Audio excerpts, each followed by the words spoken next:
Sunling Flex នេះមកគឺមើលទៅស្អាតបាទស្អាតភ្លឹងហ្មងខ្ញុំស្មានថាសំណុំដើមតាដល់ពេលគាត់ស្ទះនេះមកមិនដឹងថាធ្លាប់ដោះរួចដល់ពេលដោះមកដល់ខាងក្នុងទៀតមិនដឹងថាអូធ្លាប់ដោះមែនតាហើយកោទេអេលំបើកអស់អូយបែកទៀតនេះបាទជើងខ្ចៅក្នុងនេះបែកអស់មួយទៀតអញ្ចឹងបានខ្ចៅខ្លះគឺមកក្បាលនៅលើគោកបាទនេះបែកបាត់ហើយអានេះក៏បែកដែរអានេះក៏មួលអត់កាប់ដែរពេលមកហ្នឹងគឺក្បាលខ្ចៅនៅលើគោកទេ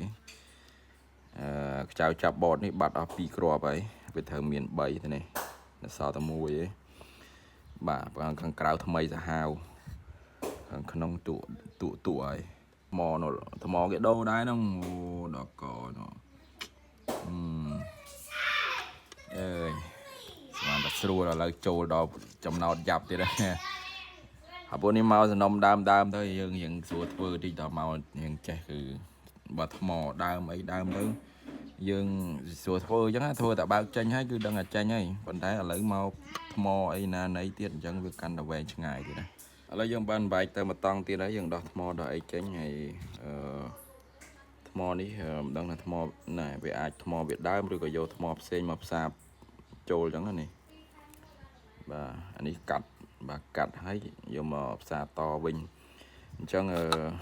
អានេះរបកបាត់ហើយជឿការជួសជុលបើនិយាយថាធ្វើបានមកមិនខ្វះទេបាទធ្វើបានប៉ុន្តែបើឲ្យធ្វើឲ្យស្អាតអានឹងតយើងរើសបន្តិចបាទតយើងរើសបន្តិចហ្នឹងហើយព្រោះអាការធ្វើឲ្យស្អាតហ្នឹងវាស៊ីពេលយកពិតវាពេលកប៉ុកជប់ប៉ុន្តែយើងជួសជុលហើយតម្រាំដែលយើងបានដាក់បានផ្គុំទៅវិញត្រូវពិនិត្យមើលអាភាពស្អាតភាពល្អហ្នឹងគឺចំណាយពេលណាមិនតិចណាមិនលំណាអញ្ចឹងហ្នឹងហើយការធ្វើឲ្យកើតហ្នឹងមិនខ្វះទេកន្លែងបាទប៉ុន្តែធ្វើឲ្យស្អាតហ្នឹងតយើងរើសដែររើសត្រូវដែរអូខេអញ្ចឹងចាំមើលបាសនេះយើងពិនិត្យលម្អិតហើយយើងធ្វើការជួសជុលប៊ូ flex នេះឥឡូវយើងបានធ្វើដំណើរការមកវិញហើយថ្មនេះយើងរុំយើងដាក់ជើងថ្មជើងអីកឹបថ្មីទៅហើយយើងរុំឲ្យវាមើលយើងគ្រាន់បើកជាងមុនតិចឥឡូវបើកដំណើរការបាទ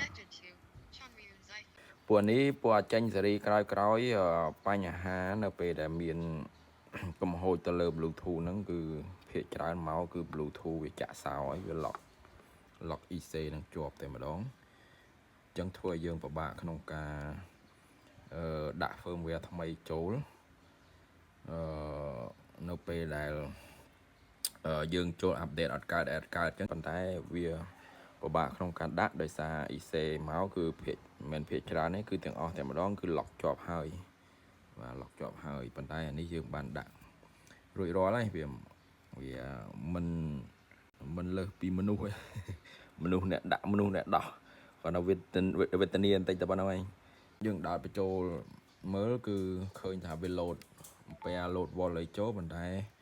យើងមិនទាន់សន្មតថាម៉េចទេចាំមើលយើងចាក់សាកឲ្យវាស្រកអស់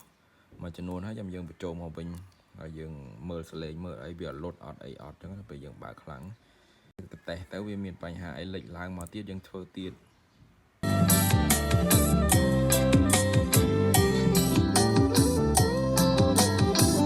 ជួបមុខគ្នាញយដងមិនដឹងផង